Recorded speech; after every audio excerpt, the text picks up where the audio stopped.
4 choses super importantes à connaître avant de débuter la méthode Wim Hof. Moi, c'est Ursula, instructeur de la méthode Wim Hof, et aujourd'hui, je vais t'expliquer comment bien débuter l'immersion dans les bains de glace ou tout simplement commencer à prendre tes premières douches froides. Je vais vous parler de mon expérience, d'éviter certaines erreurs et vraiment de commencer avec les bases. C'est parti. La première chose et le premier point important à connaître, c'est tout simplement que la méthode Wim Hof n'est pas uniquement les bains de glace. Les bains de glace et le froid en général est un des piliers de la méthode. En réalité, la respiration, les techniques de respiration et tout ce qui va être préparation mentale va être tout aussi important, et il va falloir vraiment travailler en synergie avec ces 3 piliers pour vraiment comprendre et petit à petit appréhender de mieux en mieux la méthode et s'améliorer au fil du temps. Deuxième point, ça va être tout simplement d'y aller étape par étape.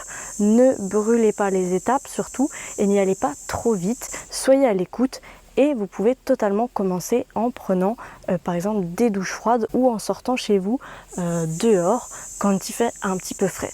Et ça, c'est hyper important de se rendre compte qu'on n'est pas obligé de faire des bains de glace pour pratiquer la méthode Wim Hof. Vous pouvez avoir accès chez vous directement avec la douche. Troisième point super important, c'est de ne pas être dans une guerre d'ego et de se comparer avec les autres, avec ce qu'on voit sur les réseaux sociaux.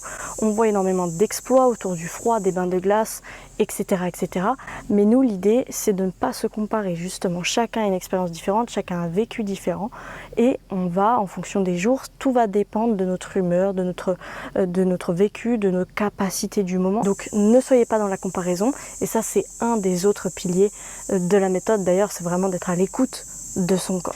Et le quatrième et dernier point de cette méthode, c'est que dans cette méthode, vous allez toujours avoir des moments de haut et de bas, on va dire, et dans le sens où chaque jour va être différent et que votre bain froid va être un petit peu le baromètre de votre humeur. C'est ce qu'aime bien dire Asma Nyang, que j'avais interviewé sur ma chaîne. Le froid est un moyen de déterminer à comment je me sens à l'intérieur. Et c'est pour ça qu'il y a des jours où ça vous paraîtra super facile, super simple d'aller dans le froid, et puis il y aura d'autres jours où ça vous paraîtra très compliqué, voire impossible d'y rentrer. Et en fait, il ne faut pas juste se décourager dans ces moments-là, il faut continuer à pratiquer, d'adapter au mieux. L'adaptation, c'est aussi des piliers et une des valeurs de cette méthode, je pense. Réussir à moduler en fonction de comment on se sent, de nos niveaux d'énergie, etc. C'est pas grave si pendant une période on n'en a pas envie ou on n'y arrive pas. On va petit à petit retrouver cette énergie. Mais juste, voilà, c'est comme avec le sport, il y a des fois où ça va bien, on arrive à faire des grosses séances, et des fois où les entraînements sont un peu moins bons, moins performants, mais on adapte en fonction de nos niveaux d'énergie. C'est exactement pareil.